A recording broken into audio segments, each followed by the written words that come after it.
कोई आपकी वैल्यू ना समझे तो तुरंत ये काम करो। अगर लोग आपको नजरअंदाज करते हैं, आपकी इज्जत नहीं करते, आपकी अच्छाई का फायदा उठाते हैं, तो आज की यह कहानी आपकी जिंदगी बदल सकती है। क्योंकि चाणक्य कहते हैं, जिस व्यक्ति को अपनी कीमत नहीं पता, दुनिया उसकी कीमत कभी नहीं समझती। आखिर अपनी वैल्यू कैसे बढ़ाएं? आइए जानते हैं। हमेशा सबको खुश करने वाला इंसान। एक शहर में विवेक नाम का युवक रहता था। वह बहुत अच्छा इंसान था। हर किसी की मदद करता, हर किसी के लिए अपना काम छोड़ देता, कभी किसी को ना नहीं कहता। लोग कहते, विवेक को बोल दो, वो मना नहीं करेगा। धीरे धीरे लोग उसकी अच्छाई का सम्मान नहीं बल्कि फायदा उठाने लगे। जब उसे मदद चाहिए होती, कोई फोन नहीं उठाता, कोई समय नहीं देता। उस दिन पहली बार उसे एहसास हुआ, शायद मेरी अच्छाई ही मेरी सबसे बड़ी कमजोरी बन गई है। एक दिन वह एक विद्वान गुरु के पास पहुंचा। उसने पूछा, गुरुदेव, लोग मेरी वैल्यू क्यों नहीं करते? गुरु मुस्कुराए और बोले, तुम्हारी गलती लोगों की नहीं, तुम्हारी अपनी है। विवेक हैरान रह गया।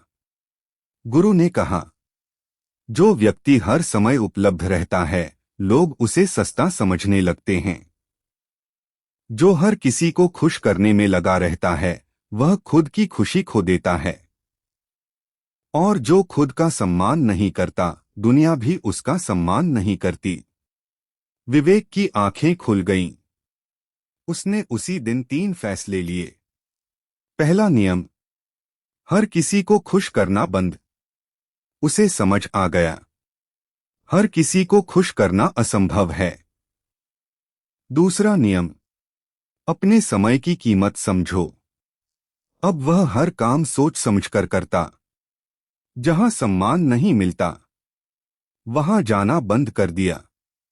तीसरा नियम, खुद को इतना बेहतर बनाओ कि लोग तुम्हें नजरअंदाज न कर सकें। चाणक्य ने विवेक से कहा, विवेक, मैं तुम्हें 3 प्रश्न पूछता हूं। अगर इनके उत्तर मिल गए तो तुम्हें समझ आ जाएगा कि लोग तुम्हारी वैल्यू क्यों नहीं करते। विवेक बोला, पूछिए गुरुदेव। चाणक्य ने पहला प्रश्न पूछा, अगर एक पेड़ हर मौसम में बिना रुके फल देता रहे तो लोग क्या करेंगे? विवेक बोला, वे रोज फल तोड़ेंगे और धीरे धीरे उस पेड़ की कदर करना छोड़ देंगे। चाणक्य मुस्कुराए, ठीक वैसे ही जो इंसान हर समय सबके लिए उपलब्ध रहता है, लोग उसे अपना अधिकार समझ लेते हैं। फिर दूसरा प्रश्न पूछा, अगर सोना सड़क पर पड़ा हो और पत्थर तिजोरी में रखा हो तो लोग पहले किसे उठाएंगे? विवेक बोला, सोने को। चाणक्य बोले, क्योंकि सोना अपनी कीमत जानता है। इंसान की कीमत भी उसके व्यवहार, आत्मसम्मान और समय से तय होती है। कुछ देर चुप रहने के बाद चाणक्य ने तीसरा प्रश्न पूछा, क्या तुमने कभी शेर को हर जानवर के पीछे भागते देखा है? विवेक बोला, नहीं गुरुदेव। चाणक्य बोले, क्योंकि शेर अपनी ताकत जानता है। उसे किसी से अपनी पहचान साबित करने की जरूरत नहीं होती। लेकिन जो हर किसी की मंजूरी चाहता है, वह कभी सम्मान नहीं पा सकता। इन शब्दों ने विवेक के भीतर तूफान ला दिया।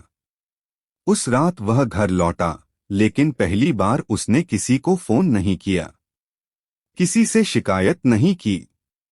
उसने एक डायरी निकाली और लिखा, आज से मैं लोगों को बदलने की कोशिश नहीं करूंगा, मैं खुद को बेहतर बनाऊंगा।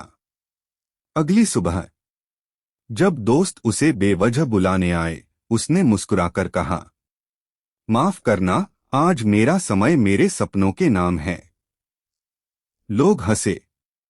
किसी ने कहा, बहुत बड़ा आदमी बन गया है। लेकिन इस बार विवेक को फर्क नहीं पड़ा। दिन बीतते गए। उसने किताबें पढ़ी, नई स्किल सीखी, अपनी सेहत सुधारी और हर दिन पहले से बेहतर बनने लगा। धीरे धीरे उसकी पहचान बदलने लगी। जो लोग पहले उसका मजाक उड़ाते थे, अब वही लोग उसकी सलाह लेने के लिए घंटों इंतजार करने लगे। कुछ महीनों बाद वही लोग जो उसे नजरअंदाज करते थे, अब उसी से मिलने के लिए समय मांग रहे थे। जो कभी उसकी इज्जत नहीं करते थे, आज वही उसकी तारीफ कर रहे थे। तब विवेक मुस्कुराया और उसे चाणक्य की बात याद आई। सम्मान मांगने से नहीं मिलता, अपनी योग्यता और आत्मसम्मान से कमाना पड़ता है। अगर कोई आपकी वैल्यू नहीं समझता तो उसके पीछे मत भागिए। खुद को इतना मजबूत बना लीजिए कि एक दिन वही लोग आपकी एक झलक पाने के लिए इंतजार करें। चाणक्य कहते हैं, जहां आपका सम्मान न हो वहां अधिक समय मत बिताइए। अपने समय, अपने आत्मसम्मान और अपनी ऊर्जा की रक्षा कीजिए। याद रखिए, हीरे को अपनी कीमत बतानी नहीं पड़ती, उसकी चमक ही उसकी पहचान होती है। इसलिए अपनी चमक बढ़ाइए, लोगों की राय नहीं। अगर इस कहानी ने आपकी सोच बदल दी हो तो वीडियो को लाइक करें, चैनल द लाइफ कोड को सब्सक्राइब करें और याद रखिए, आपकी सबसे बड़ी ताकत आपका आत्मसम्मान है।